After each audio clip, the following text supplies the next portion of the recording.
Well, it's a big week of college football, not just for LSU fans, as obviously that's probably the reason you're clicking on this, or you're an Ole Miss fan, but across the board. And I'm joined by Blake Ruffino of AYS Sports. Blake, we get to focus on our little corner down here of this beautiful country and this beautiful earth that we get to play college football each and every single Saturday.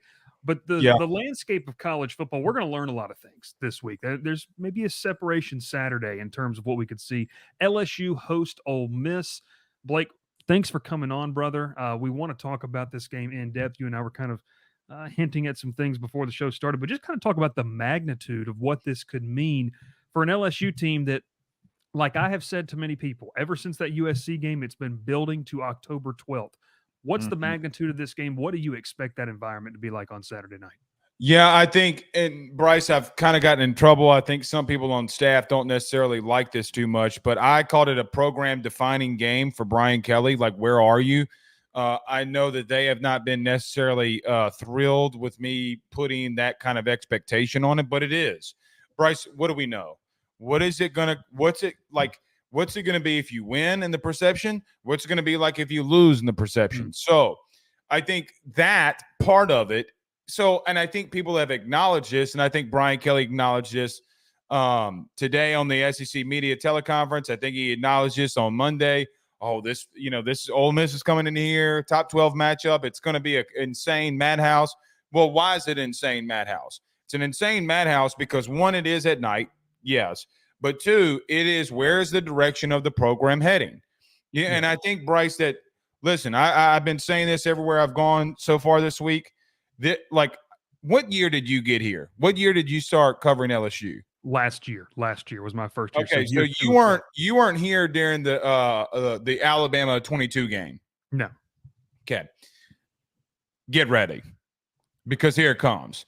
And I fully mean that. Look, Bryce, my parents' generation hate Ole Miss, where our generation probably thinks the big rival, Darren Saban, in the 17 years was Alabama, and rightfully so. But I think that this place, this environment, Bryce, I don't know if the right vocabulary word to use, but just the overall, like, hey, man, here's where we stand. Here, when we lock the gates and we lock the doors, here's where LSU is as a program under Brian Kelly. And think about it like this, man. I mean, Ole Miss did what they needed to do to get themselves in the situation that they think that they're in through the portal. So why their D-line is as good as they are. Well, LSU missed on dudes. Now, it has benefited LSU. Their D-line's been better than I think maybe you and I, when we first discussed, we thought that it would be. So, I mean, look, this place is going to be a madhouse. They needed to be a madhouse. This is as must-win as you can get because, Bryce, again, what's the perception out of this? Is LSU a top 12 program in the country? Yes or no? And you're going to find out that answer very quickly in 60 minutes of football on Saturday. Yeah, there's been AP voters that have, I believe one in particular has left LSU completely off of his ballot, and which is, Blake, look, all respect to minor league baseball. This guy's covering a minor league baseball beat up in Fort Wayne, Indiana. I mean, I don't know how much we're really watching each and every single Saturday night. It is what it is. Well, I mean, look, I've joked about this with some people, even an affiliate of yours, on 247. Like, there's the first question I asked Josh Pate a week ago. I'm like, hey, AP poll, he said sponsored by drug use. Okay. and look, when it comes out every week, I go and look at it. I don't look at the polling. I look at who people, like the people that voted, where they voted them. Yeah. And listen, how can you watch what you've seen this year and see Vandy upsetting Bama and think that, well, this game defines LSU or that game defines LSU? I will remind people, Nick Saban, when he won a national championship in 2003 at LSU, they lost to a Ron Zook, Rudy Pook Florida team, okay? The Zookster came into Baton Rouge and won. LSU scored 7 points in that game. It was 19-7, and Chris Leak, of all people, was dotting dudes up in what is a secondary that had 6 guys that played in the NFL on it. So, look, we forget what college football can do. And I think, Bryce, like, we try to take, this is who the team is. Transitive properties don't work. No. Literally, Ole Miss just showed you why transitive properties in this sport doesn't work. South Carolina beats the dog manure out of Kentucky. Kentucky beats Ole Miss. Ole Miss beats the dog manure out of South Carolina. So, and then here's my favorite. Think about this. I saw 3 AP voters this week saying, well, all the teams coming out of a bye week have played really bad. Look at Georgia. You mean Georgia, who came back after being down 28-0, who took a lead in the fourth quarter? Is that playing bad? I mean, maybe Vandy. I'd love to play bad. Yeah, you know what? I would love to play so bad that we take a lead on Alabama in the fourth quarter. That's how bad it is. So look, I am not trying to poo-poo on the people who vote in the AP, but bro, one of them had UNLV at 18. Yeah, I don't know. I mean, it's hard to take it serious. No doubt about it. But obviously, this game on Saturday night, there's so many storylines. And look, you can click on, 50 different YouTube videos. And you can get 70 different angles of this game, Blake. No doubt. When I look at this, and we talked with the players last night, I know you saw the tweet. I shot it over to you about what Savion Jones talked about. A lot of people are going to label this, Blake, as a quarterback battle. Now, I agree. get it. Jackson Dart versus Garrett Nussmeier. I get it. Nussmeier talked about, he said, hey, look, Dart's a special talent, but there are 10 other guys around us. And to me, we go back to what Brian Kelly said in fall camp, and maybe we should have been listening a little bit harder and a little closer when he said, this LSU team is going to have to be a collective group effort for us to be successful. And I think that's proving to a point. So what has to happen for this collective group, maybe on the defensive side of the football, where obviously Savion Jones made the side comment about they're not going to move the football down on us, which that's a whole story for a whole nother day. But your just thoughts, I mean, I don't know if you can really slow down, because anyone pointing to what Lane Kiffin and this Ole Miss offense struggled against Kentucky, this guy's too good of an offensive mind in my opinion, for it to happen 2 times in 3 weeks. Well, Bryce, I'm going to be real with you. I think this would be 3 times in 3 weeks. Let me explain. True. They had 3 turnovers in the first half, did South Carolina. 2 that went 2 turnovers on down, and then they had the absolutely dumb. Everybody in the building knew that you were running a fake special teams play. Ole Miss 3 touchdown drives that sustained them getting a lead came on them getting their ball at their own 35-yard line. So what do I know about the other 45 minutes of the game? Oh, okay, well, you have 3 drives that you can't even get past the 50. Now, I think South Carolina's defense, for what it's worth, is actually really good. If I'm being honest, I mean, they're still the top 25 total defense in the country. They're at 22. Bryce, they have been so bad on third down the last 2 weeks, meaning Ole Miss. They were 1 for 10 against Kentucky. They were 3 for 13 against South Carolina. Jackson Dart went 2 of 8 in the second half. Okay, completion. One of those was to Juice Wells that he fumbled, but the other one, Bryce, he should have gotten picked off twice. Yep. I'm not saying that LSU has the secondary or the pieces to do that. But what's interesting to me is, like, they've leaned on defense to propel them offensively, right? Like, I mean, how many stops did they have to get against Kentucky for them to have a shot to go down and win? So here's the thing. You've played 2 SEC opponents that may have better defenses than LSU. However, you have not seen a passing attack or a quarterback like this that can stress you in so many different levels that, Bryce, okay, I'll give you the 21 points. LSU's averaging, giving up 21 points a game. Take them. I know that you're going to do it. I mean, it's Lane Kiffin. It's this offense with a secondary that gets lost in man-to-man coverage. But if you only score 21, you're going down, okay? Because I have enough faith that they can score 22 points on this Ole Miss defense. So all of that being said, to your point, I think it's a part of matchups. I think their O-line, meaning Ole Miss, has played very interesting style of play. They cannot run the football these last 2 weeks. Like, think about, everybody's like, oh, we ran the ball better and more effectively than you did against South Carolina.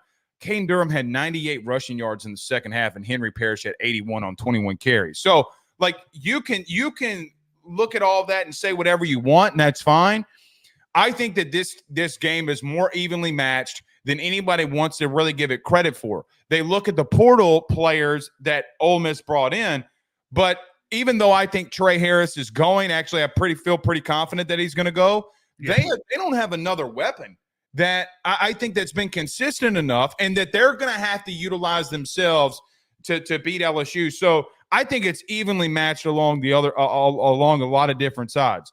I think you can make an argument, Bryce, that if whoever attacks the biggest weakness is going to win, and I think both teams have some very significant weaknesses on both sides of the ball.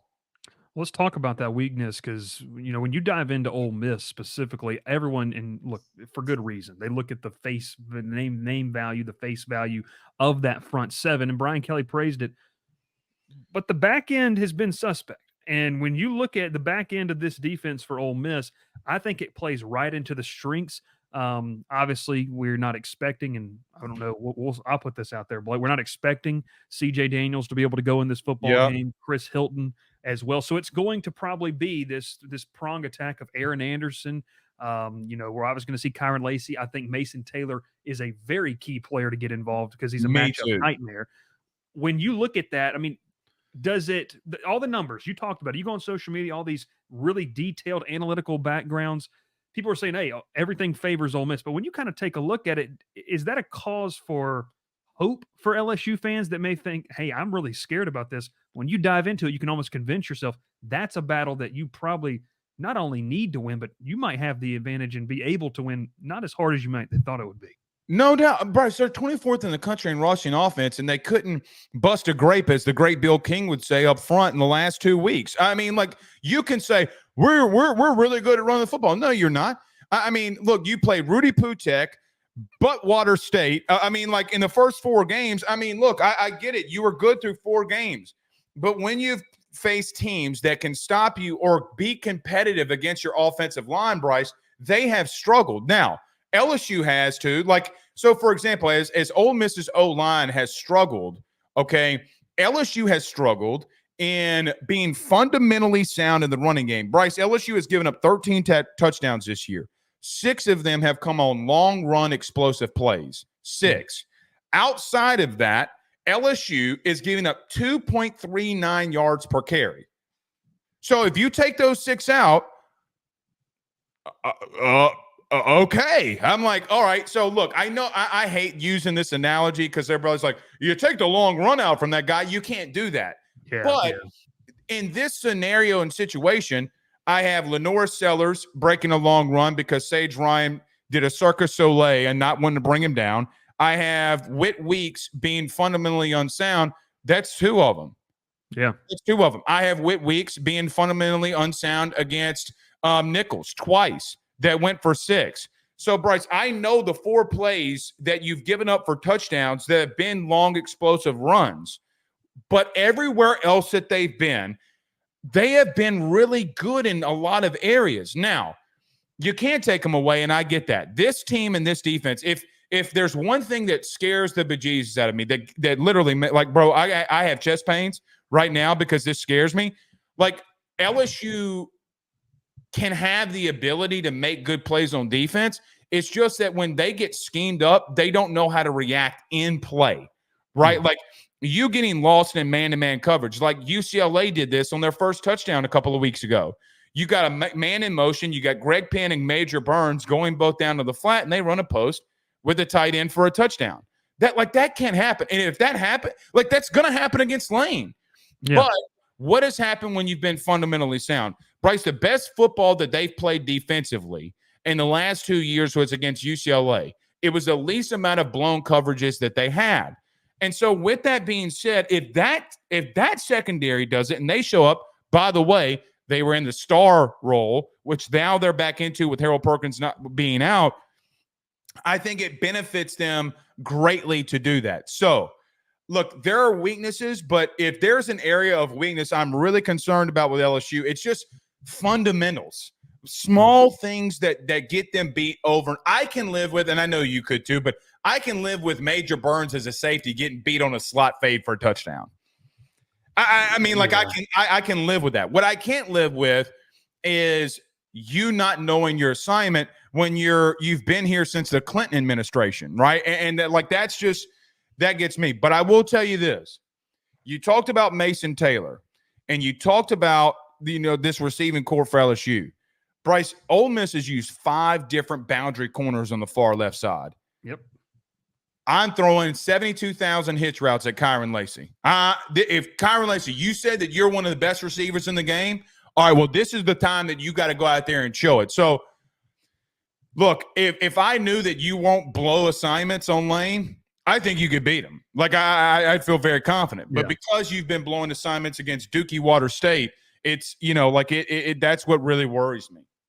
Yeah, and to your point of, the communication factor, and it's something that I joked with Greg Penn last night. I said, Greg, I know I've asked you this question, and he goes, oh, I know it's coming, because I've asked him literally every single availability we've been able to talk to him about communication, because he was very vocal about it last year and the lack thereof between sideline and player-to-player communication.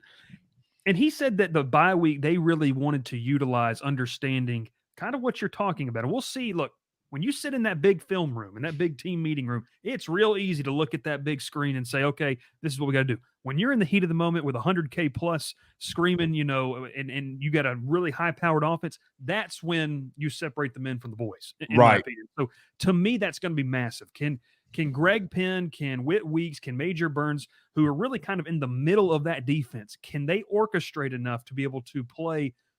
Not necessarily, you don't want to play so much reactionary football that it hurts you, but you do have to have the ability to play a little bit of reactionary football. I wanted to ask you this, too, because I asked Brian Kelly this on Monday and then kind of wrote a piece on it and wanted to get your thoughts.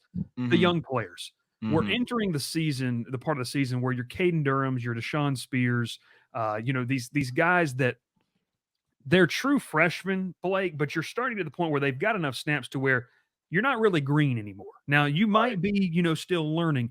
How much of that bye week for you was so important for those young guys? I'll throw Dominic McKinley in there, who I think really needed Ahmad Bro as well.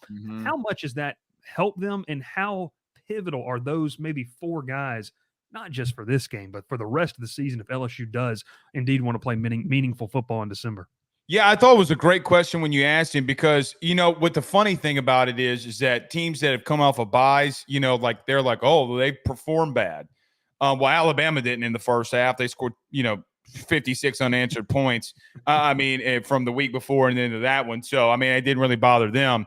But I think bye weeks for young players are essential because you get to take a breath. Bryce, I've been very vocal in this in my own humble experience. Like my first semester at Southeastern, dude, it sucked.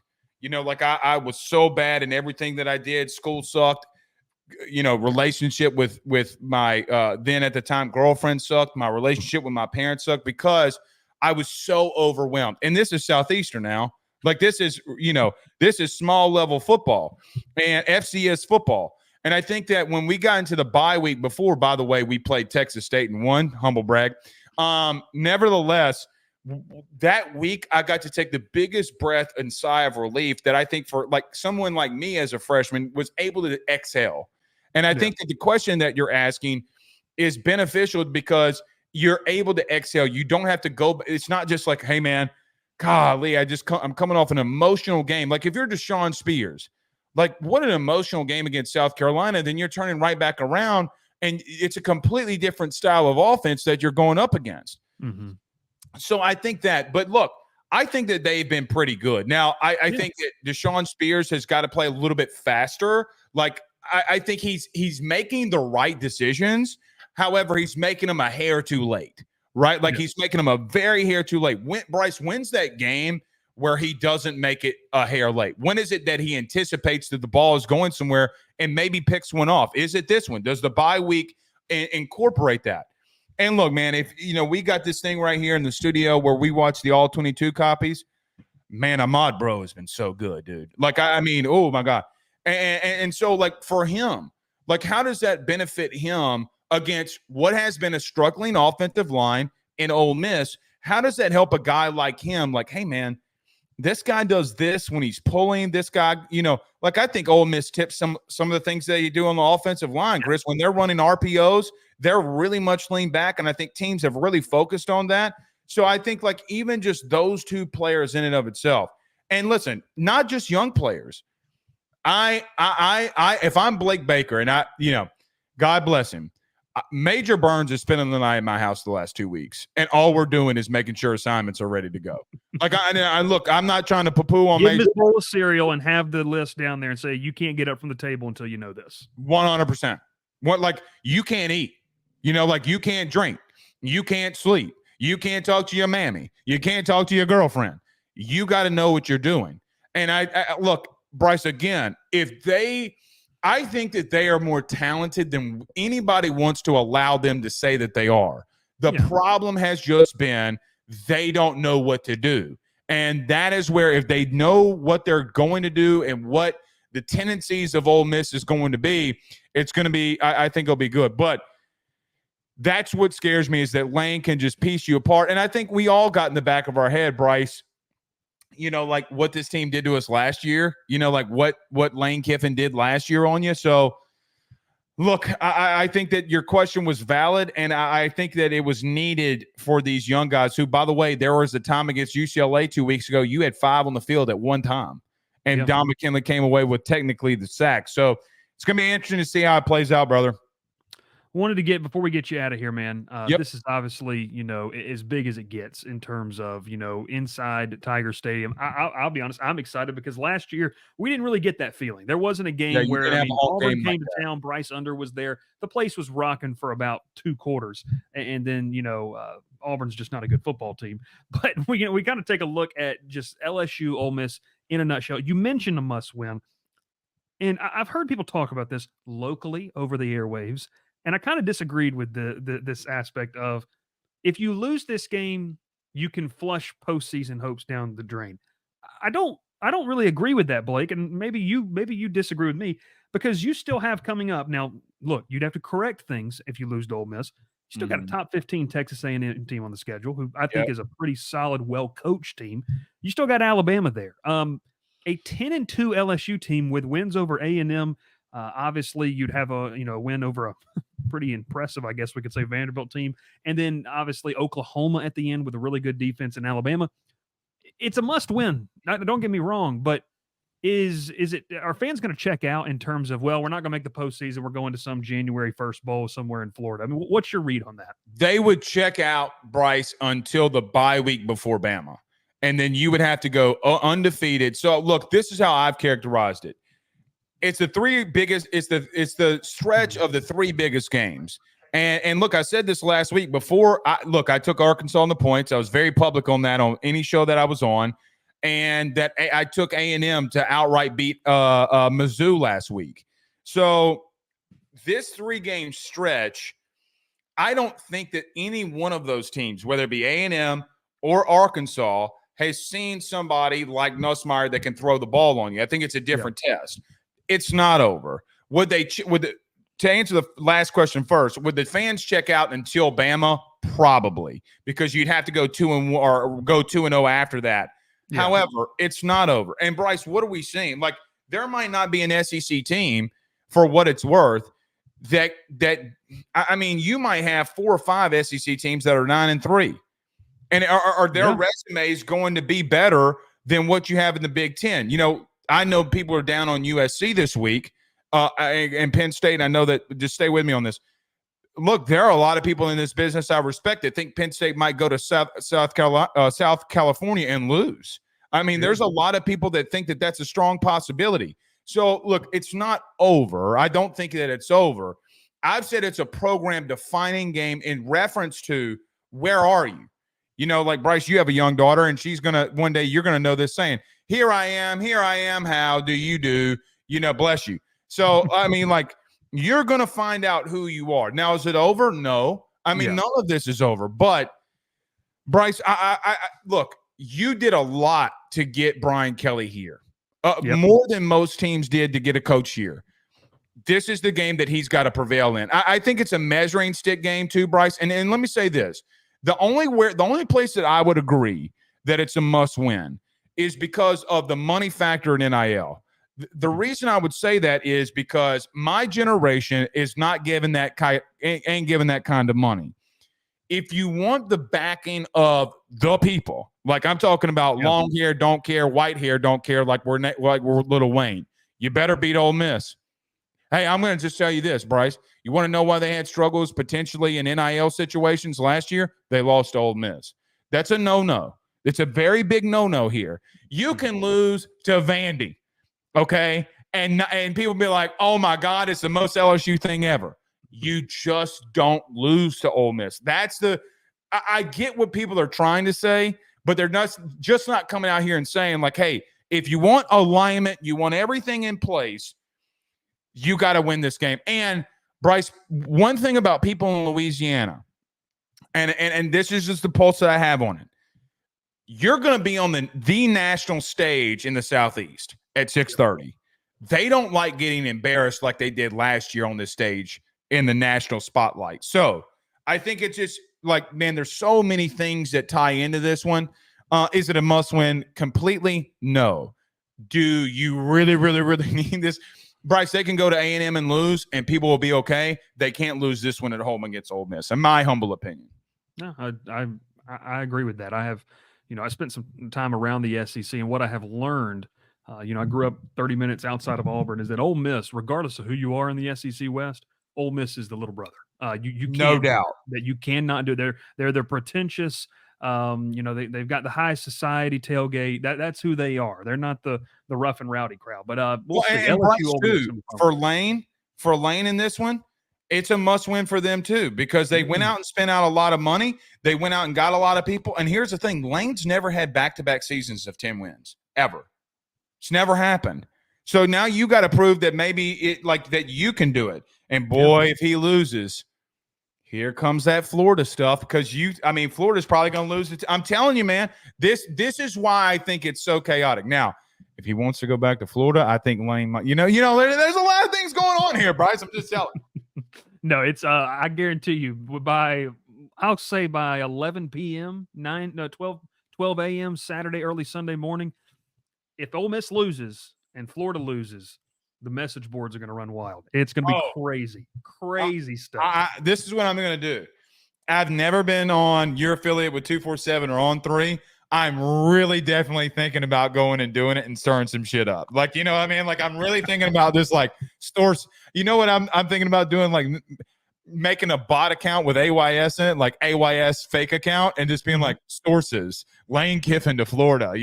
I want to be the guy that stirs the shit. By the way, our friends over at Message Board Genius, Joy and them, she cracks me up with that, dude. Them message boards get after it, bro. It's probably one of the greatest accounts we've seen come to light on social media, since in the past 3 or 4 years. But Blake, we appreciate you, brother. If people want to check out not just LSU Ole Miss, but obviously college football content, where can they find you? We'll link it all down in the bio, but let them know if they're listening or watching what they can find.